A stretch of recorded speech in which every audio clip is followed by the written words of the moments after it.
Preļļos bērnu dārzam Pasaciņa ir divas mājas. Vecā ēka Celtnieku ielā un jaunā Mehanizatoru ielā. Te gan savulaik bijis dārziņš Auseklītis, bet 90. gados slēgts. Ēka vairāk kārt ceļojas no rokas rokā, kādu laiku stāvējusi pat tukša. Paldies Dievam, ka mēs viņu nenotirgojām.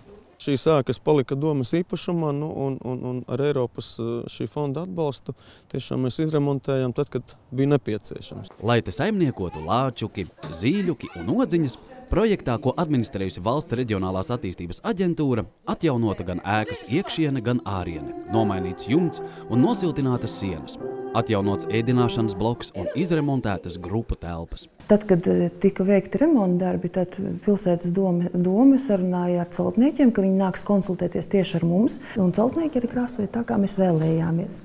Pats lielākais lepnums ir baseins ar kaskādu, kas vecajā mājā, protams, nebija. Mēs arī tās mājas bērnus vedam uz peldbasēnu un šīs mājas bērnus. Un peldbasēnā mums, protams, notiek norūdīšana.